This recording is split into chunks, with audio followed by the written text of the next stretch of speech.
Hello and welcome back to another episode of Fully Booked, the Hidden Gems author podcast in which Craig Touch and myself, Roland Hume, chat some of the interesting figures and leading lights of this crazy industry of writing and self-publishing. And today I am delighted to welcome a very special guest all the way from the other side of the world, Rosemary Gattuso, who is an author and a family mediator, here to tell us about her book, which I am very, very excited to hear about because it sounds like it is exactly down my alley. So Rosemary, thank you so much for joining us. How are you doing this morning for you or this evening for us? Yes, I'm good. Thanks for having me. Yes, it's quite early here, but that's okay. I'm ready for the day. How many cups of coffee have you had? Actually, I haven't had any yet. Oh wow, you're just No. I think I'm not that organized this time. And of course, we wouldn't be here without the man himself, Craig Touch, the owner and founder of Hidden Gems and an author himself. How are you doing today, Craig? Doing wonderfully. Thank you, Roland, and thanks for coming on, Rosemary. So early in the morning, you look a lot more put together than I would at before 8 a.m. So that is wonderful. Thanks again. So you've written a book. It's a self-published self-help book. It's not you, it's me, a Chronic Overthinker's Guide to Self-Reflection.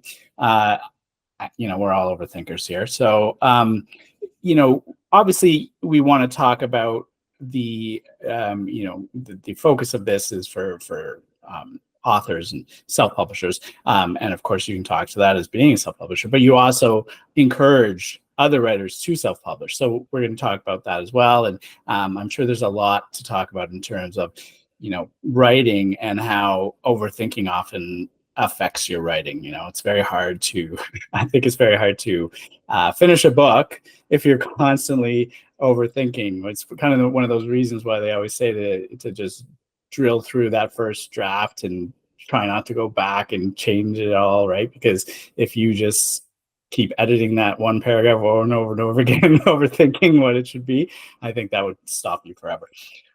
So why don't you start us off by telling us a bit about your journey and how you got started why you decided to do self-publishing for this book, and then why it's something that you think that other authors should do. Sure. Thanks, Craig and Roland. So, I got to self-publishing really not initially by choice. It was more of being pushed in or forced into that position. But by the time I got there, I was really, really pleased to be there and really happy to be the one making the decisions and in control of my work, essentially. But it didn't start that way. A couple of years ago, I entered a writers' competition because I had the dream of being a Hay House writer.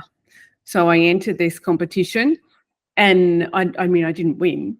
I didn't know anything about writing or the publishing industry at all, because I had written a book that was a story about a woman who was an overthinker. And I added an extra chapter that was a self-help chapter about the character. And so that didn't go down well with the competition, and even with traditional publishers who said, look, I need to change. I can't have fiction and nonfiction in one book.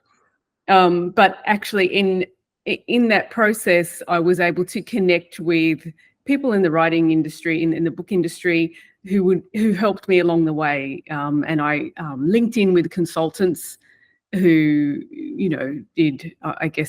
gave feedback and gave me information that I had no idea, and so, but I still really wanted to be a published author, but with a publisher.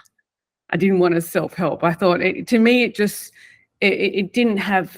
I just thought, if no one wants to publish me, then my work mustn't be good enough. And it's really interesting that I had that point of view, because it's a big theme in my book as well.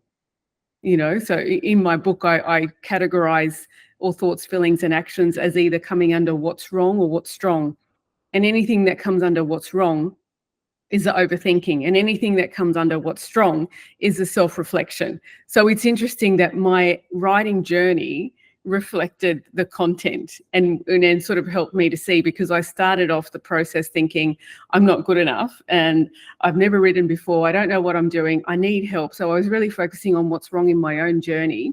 And that's why I needed a publisher to validate me and to show me, yes, you've got a good idea. We can show you what to do. We can make you better, that type of thing. But then by the end of the process, I was more, I guess, confident in my work and wanted to publish it my way because I could see the strengths in my own work. So, and that's sort of a constant theme. And really, I did get a publishing contract in 2020. It was, I sent out my manuscript. I sent out submissions the first week of March 2020, and then the world sort of shut down and I didn't hear back from anyone for months and months and months. I mean, I know my understanding is that is normal, but in this situation, it was a bit different. So by August that year, I had heard back from one publisher, and I was just over the moon, and just so excited that it was going to happen, and because someone else, an external party, liked my work. So that was a big thing for me. And I signed probably one of the most. It was one of the worst contracts that my solicitor had seen. My lawyer had seen, but I was told, well, you're a first-time publisher. You just have to take what you get, and so, but, fast forward a few months into that, nothing was happening. And so what I realized was that this publisher had changed her mind, or she had, I don't know. I don't know what the real story is, but I wanted out of that contract. And on the day that I spoke with my lawyer to say, look, how do I get out of it? I don't know what to do. She's not contacting me. Nothing's happened. And it was nearly a year into the situation. And he said, look, try and give her a chance to resolve it. I mean, I'm a mediator. I should know what to do to resolve these sort of conflicts, I guess. But it was sort of a silent conflict because I was sort of... Right. She's ghosting you, right? Yeah, I was just the writer, so I needed to, do what she wanted to do, I guess. And in that aspect, it also sort of highlighted my work as a family mediator, where I am there to look at the quality of relationships and look at things like emotional abuse and where there is an imbalance. And it was coming through in this publishing relationship, where there was such a massive imbalance, and I just couldn't do anything. And so I set up a meeting, and it finally went through because nothing was coming through. And she terminated the contract, and I was so happy. I was so happy because I was getting ready in my mind that I would have to pay her to get out of the contract. That's what I thought, and it just happened. And I was grateful, but I started to see the strength in my own work. I started to believe in my work because she had believed in it at one point, even if maybe she left that or whatever reason, because it's investment for her. So right. It's less about the So, but it planted the seed in me. So then I thought, well, I don't know what to do. So I went to assisted self-publishing, and there I kind of thought, oh, okay, they're teaching me what to do. They're showing me the ways. They've got someone that does everything that I need to be done. But I just felt that the quality, I wasn't sure about the quality because I didn't know, but I didn't think it was that great. And then I thought about the process. Well, assisted self-publishing, it's essentially a fee for service. You pay them and they provide you a service. So there's no motivation or little motivation for them to provide a decent standard. Whereas in publishing, they're investing in you, so they want to get their money back. Yep. So they're going to do the best for you. But assisted self-publishing, it's just, let's get it done. No one else would publish them, so they can pay us and we can do it. And I think it's not all bad, but the experience that I had, I just felt that they were cutting corners, and I ended that relationship. And at this point I thought, well, I'm the constant here, so is there something wrong with me that I can't make it through with a publisher, then assisted self-publishing? So it really got me to question myself. And then I thought, that's it, I'm going to self-publish. And I linked in with editors. There's an authors association in Australia, which I joined, and that had so many resources on it. So I wish I knew about it earlier, and about how useful it is as a service. So I was able to find people through that service, through that association, and they then helped me with my book. And by this stage, I was almost ready to print. I was going through the copy edit, and there were so many mistakes that came up at that final stage. And it was so disheartening because I sort of didn't really know what I was doing. I had already instructed a designer to go to the book layout. So I'm like, oh my gosh, I've got all these changes and it's already in the layout stage. And then I thought, oh gosh, I did things in the wrong order. I don't know what I'm doing. You know, it was an easy way to sort of focus on what I did wrong and what I didn't know. But it also highlighted to me that I guess my gut instinct about the assisted self-publisher cutting corners really came to light, because I had to make so many edits, and it would have been, if they kept on going, it would have gone to print. Right. You know, and I also saw a lot of use of AI in some of that process, which is, it was still about 2 years ago. So AI wasn't as big, I think. Well, not for me anyway. And then I realized, oh, okay, this is not. Yeah, it's probably a lot worse now for that. Yeah, for sure. And the thing is, I saw my book as a potential new career for me. So it was really important that it reflected what I was wanting to do and say, and the message in my book as well. So that led me to the self-publishing phase. And as part of that, part of that process meant that I connected with my accountant, and I had a chat with him. And one thing that he said to me, I think, is really important, because he was trying to explain, the business side of things. And then he said to me, look, don't think about your book as a book. You have to see it as your asset. It's your asset, and you're investing in it, and you're going to try and make money from it, or sell it.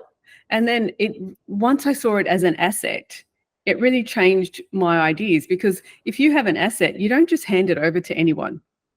You want to make sure that you're giving it to the best party, whether or not that is traditional publishing, assisted self-publishing, or your self-publishing, I think. So that was a really crucial point for me, to then see my work as an asset, because I don't think that traditionally we don't see it that way.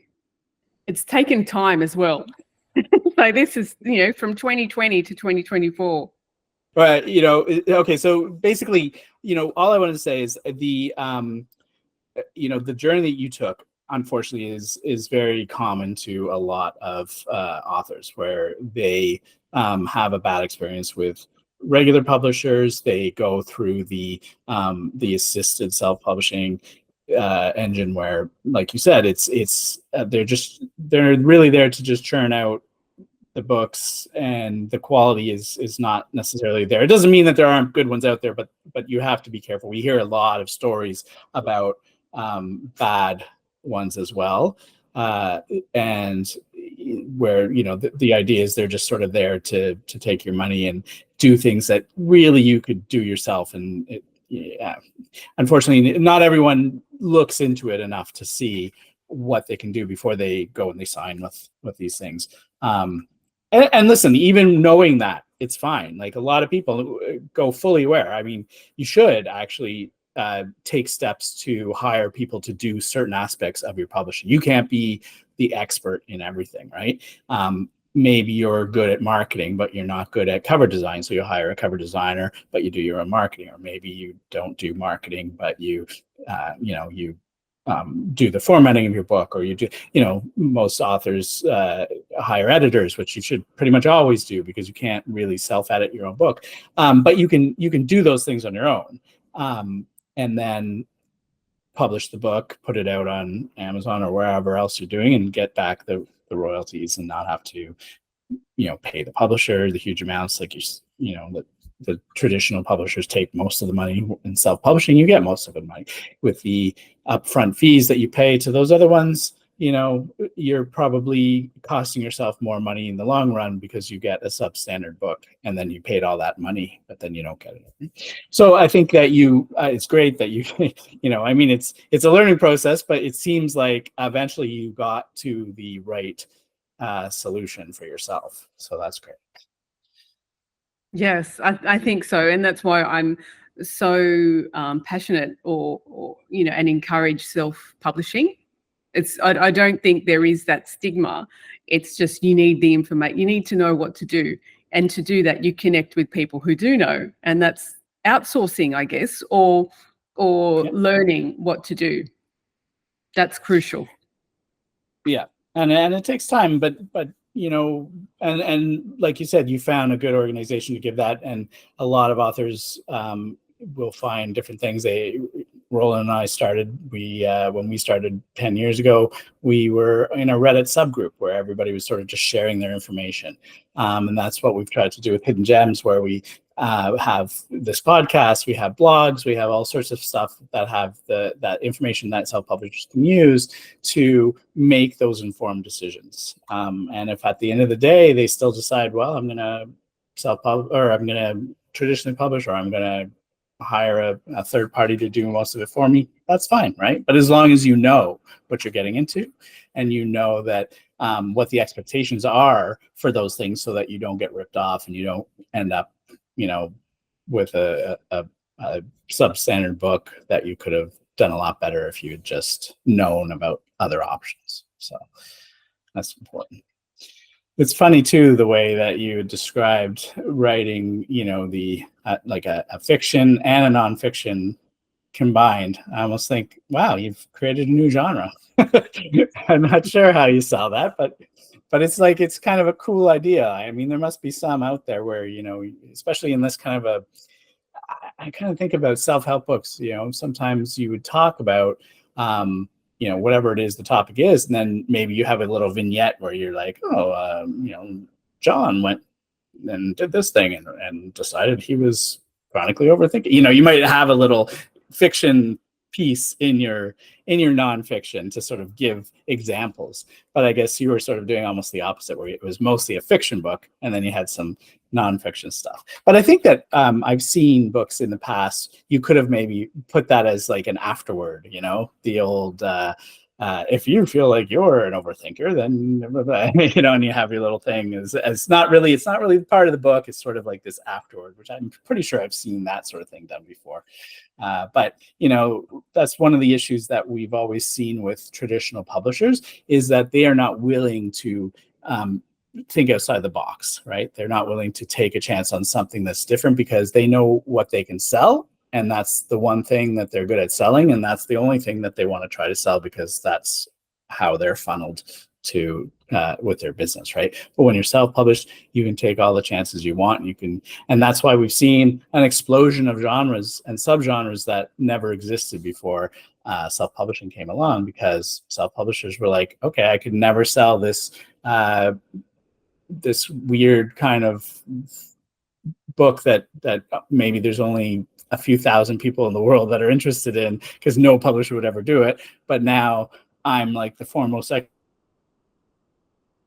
I'm the one that everyone goes to because it's only my books that, and then of course other people see that it's a lucrative thing and then they jump onto it. And then sometimes the publishers then say, oh, look, something that we didn't think of became popular. So then they jump on it. Right. But I think that that's just the way that the world works right now, is the traditional publishers are playing catch up to the self-publishers. And I think that's the way it should work. to be honest. Yeah. So I mean, tell us about, I guess, the idea that I think to the other thing that a lot of authors will really resonate with is this idea that traditional publishing means that it validates you. That is not only something that you are thinking. That is something that unfortunately still most authors feel. And we talk about this a lot, and we've talked about it on the podcast and on the blog, where even Roland, he's had some friends who they say, oh, well, you're self-published, so you're not really an author, you're not really published, right? And they look down on you, even though maybe some of the books that they read are self-published, right? So they don't get it, right? So that's a common feeling, and authors too, they for whatever reason they feel that validation, because we all grew up. I think maybe in 10 years when the kids that started when self-publishing was the big thing, they won't feel that way. But all of us who grew up with every book we read was traditionally published by 3 or 4 different publishing houses, we're all like, oh, we should be. that's how you know you made it. But I think that will sort of disappear as the years go on. So I think that's really an important thing too, that you got through that, because that is so common. We hear about that all the time. And I mean, I did get through it, but I also decided to choose a name to publish under, even though it's me. But I just thought, oh, well, maybe it looks better than just having my name. I don't know if I did that. But that's, registered a business name to publish under. No, for sure. And because what, some people do look at that publisher field, right? And then they're like, well, they don't have one, so it can't be good. But when you fill it in with any random thing, they don't know every publisher. Then all they say is something in that field, and oh, they're published by somebody. You could put anything in there. I don't even think you have to register yourself as a business. You can fill that anything you want in that field. Nobody checks. That's right. No, yeah, that's what I realized afterwards. But then I thought, well, hey, I've got ideas for more books, so maybe this could be a thing anyway. I mean, definitely, I think a lot of authors go that route where they start their own sort of personal imprint or whatever, and then sometimes it actually branches out into another job where other authors say, "Hey, can I be under your imprint?" And you're just like realizing, well, it's just me, but okay. And then you all of a sudden become an editor and a publisher, and you grow your empire. But yeah, I mean, it doesn't have to go that route. As long as you have something in that field, it's certainly not going to hurt, right? But for some people that care about the fact that you have a publisher, yeah, fill it in. I mean, I never filled it in myself, although I often thought to myself, maybe I should. I don't think Roland ever has either. But I know a ton of authors that do. And yeah, I don't think I can't think of any reason why you shouldn't. That's for sure. There's no downside. So when you eventually did do your self-publishing, what was sort of the response to the book, and how did you end up marketing it? Did you have to figure all that out on your own as well, or had you sort of gotten some advice from those other groups and such? No, I definitely got advice. I mean, I started doing programs, because there's a lot of programs and YouTube videos that you can watch and podcasts to listen to help do it yourself. And I did also, as part of the assisted self-publishing program, there was a marketing mentorship.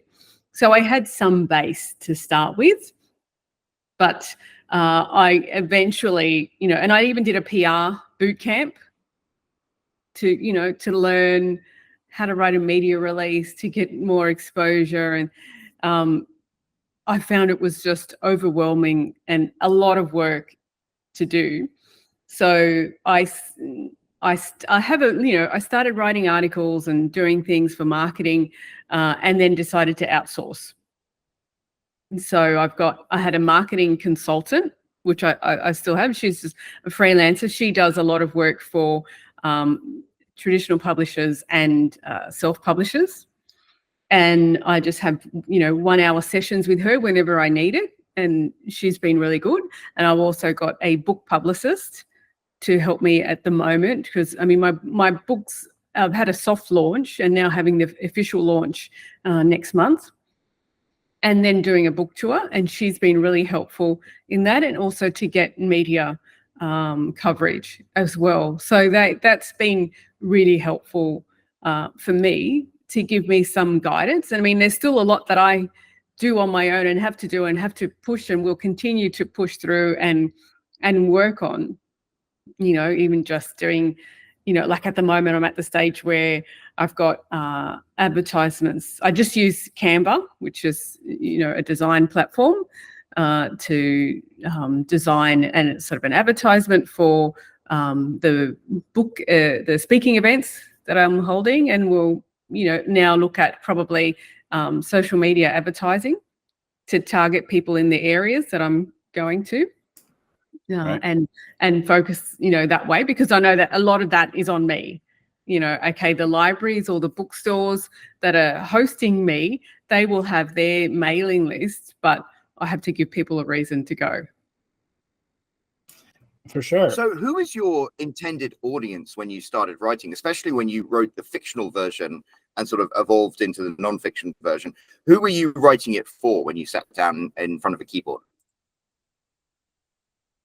I was really writing for professional women between the ages of, say, mid-30s to early to late 40s, who was quite successful in many areas of their lives, but then also had repeat hurdles or repeat patterns in other areas of their lives that they just weren't able to overcome. So that's really who I was targeting. Maybe someone like me, Well, I think that's always a good starting point, is when you write a book to solve a problem that you have, because other people, that problem will resonate with them. That's right. And then I found that in speaking to people about my book and the concepts and overthinking, that a lot of people are interested. As soon as you say overthinking, a lot of people resonate with that and want to know more. So it's kind of broadened my target audience. But and one thing I didn't mention is, when I did have the publishing contract, the publisher mentioned that she has a daughter who's quite anxious, an anxious teenager, and she had shown her the concepts and the tools that I propose in my book, and it helped her. So this publisher said, how about you run workshops in high schools to help, teenagers? And I thought, that's brilliant. So, Yeah, and that might have been the drawing card for her, that if I was going to do workshops in high schools and she was going to get 50% of anything that that came out of that, then that was probably the big drawing card for her in that contract. Fair enough, because it's investing and looking at return and risk. So even though that contract didn't go ahead, obviously I've been left with this idea. And so now I'm offering workshops to high schools on overcoming anxiety and overthinking, repetitive worries. And I've also now working on a workshop that extends from, is based on the first workshop, but looks at relationships and domestic violence. And, because I'm a family mediator, so I've trained to, I guess, assess for domestic violence. And I've also studied a bit of the neuroscience and child development to see the links between early childhood experience and likelihood of either becoming a perpetrator or becoming a victim or a survivor of domestic violence. So I've kind of woven that knowledge into another workshop it's all sort of based on the book, extending on that to look specifically at the quality of relationships that we have. Because in Australia recently, it's been a very hot topic, and it's almost like, every week or every other week there's something in the news of someone being killed or just some major incident relating to domestic violence. So I'm interested in this idea of, I mean, it only really works, I think, for, I guess, self-help books, but I like this idea that you've turned, writing this one book into all these other opportunities. That's something that a lot of self-publishers that can do it. And again, it's not going to work for most fiction books, but with self-help, you see a lot of authors that either start with the book and then go that route where they start doing book tours or speaking conferences on the topic, or workshops, or they make courses, and then even the other way where they already have sort of that network of things that they're already giving courses and they're already speaking about things. So then they write a book to sort of supplement that. The two work very well together in the genre, the nonfiction genre. So I like that you've again stumbled on that, in your first foray into this, you're already doing that correctly too. So I mean, it's like you've made all the right moves, whether you intentionally did them or not. So congratulations. Yeah, on it just that. happened. It just happened. It's always great when that's how it works out, right? And I think it's interesting that you say that some self-help authors start as a speaker and then write the book, whereas I kind of wrote the book and then the speaking has evolved. But I've also then, as in doing the speaking, even I do a lot of podcasts. That was part of my sort of marketing publicity, plan and helping me form, I guess, my work and how to present. I've actually come up with the content for the second book, which I haven't started yet, but it's just because going on very different podcasts to share my ideas, then I've had to sort of mold how I present and what I present to be useful or relevant for that specific podcast. And so a lot of information and other ideas and concepts have come out of that as well. So it's sort of like a cycle. Yeah, I think that is really key, because if you're giving speeches and doing workshops, you have a lot of access to directly to the people that read your book and that need your help, and they're going to ask questions and they're going to tell you about things, and that's going to, if you're smart, that's going to trigger in your brain some ideas about the next book and what else you can do, and you can really use those connections as you start thinking about it. And then you do another workshop and maybe you slide a little bit of that new content in just to see how it's being accepted by that audience, or you ask questions about it, or when people ask questions, you further refine where you want to go, and then that allows you to sort of start building that content for the next book while you're still getting paid for the last one, and you're still doing all these things that you need to do to make a living, but it's allowing you to move forward and think about what's next, which is always the important thing with a writer, right? It's very few of us can write one book and then sit back and never work again. So there's always that what's next, and sometimes that's one of the hardest things, is figuring out what's next. So I think you found a really good key to solving that problem. So when you write, do you find, like I was saying earlier, as a writer, many authors feel that that self-editing process, a lot of that is overthinking, right? You write that paragraph and then you think, I could reword it a little better. I could do it a little better. I could do it a little better. And if you get caught in that cycle, right, it's a very dangerous cycle to get caught in, because you'll never. And that's one of the things I struggled with a lot at the beginning, is not being able to not write a perfect first draft, right? Because I would constantly be overthinking everything. So do you have some thoughts about how authors can really push past that?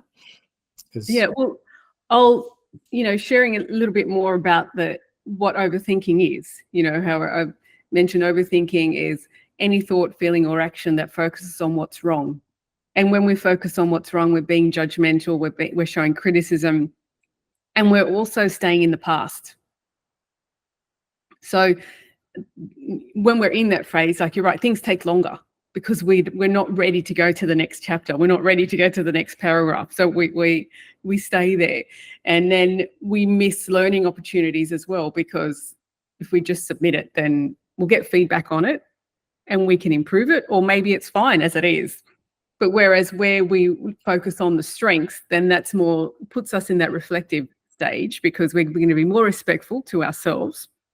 We're not going to show criticism. We're going to show more understanding.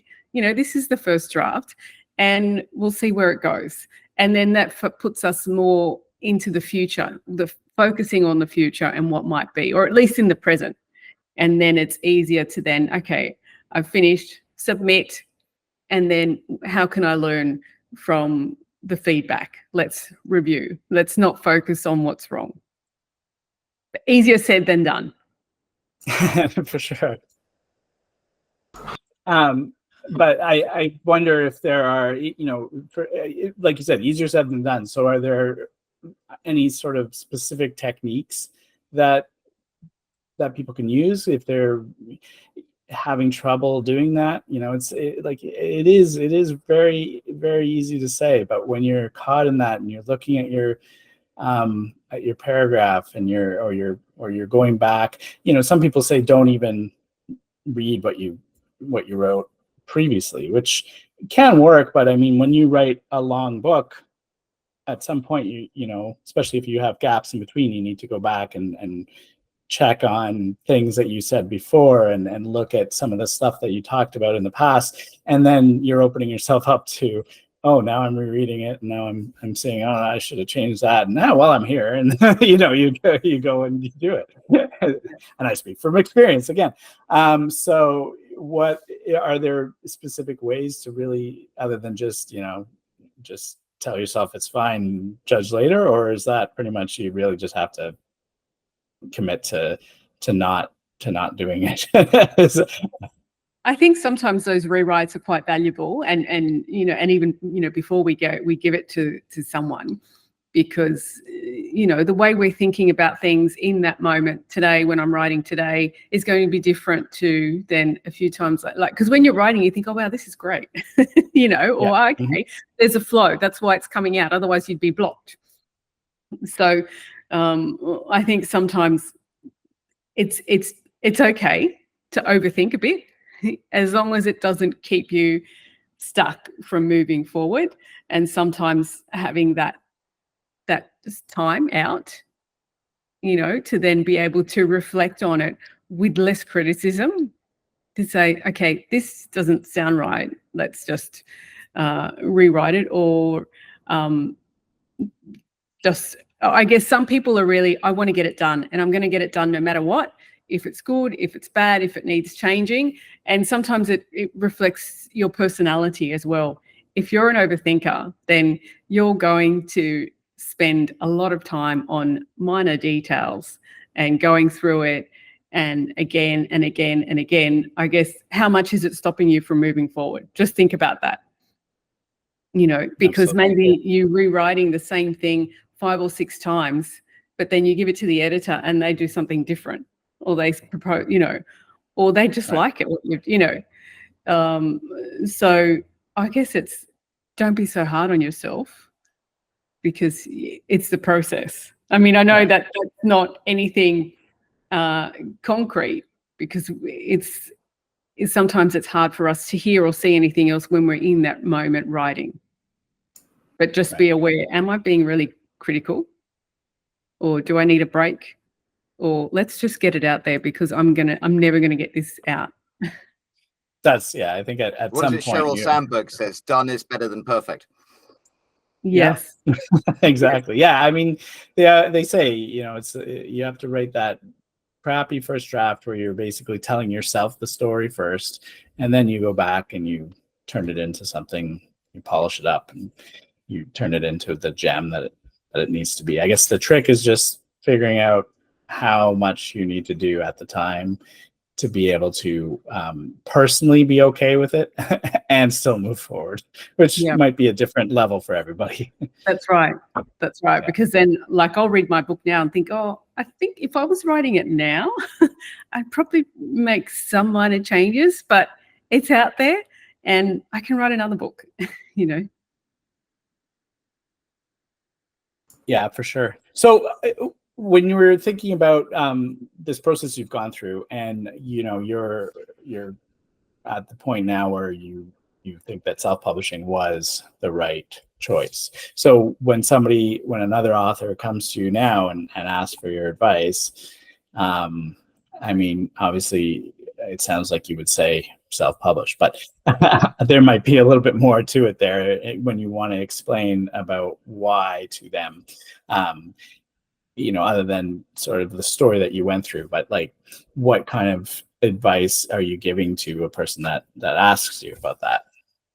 Yeah, I would say definitely reach out to professionals in the industry who are there to help, or organizations or other self-published authors who, offer information or offer, YouTube videos or podcasts, or even, workshops and programs, anything that's going to help. There's a lot of books on self-publishing as well.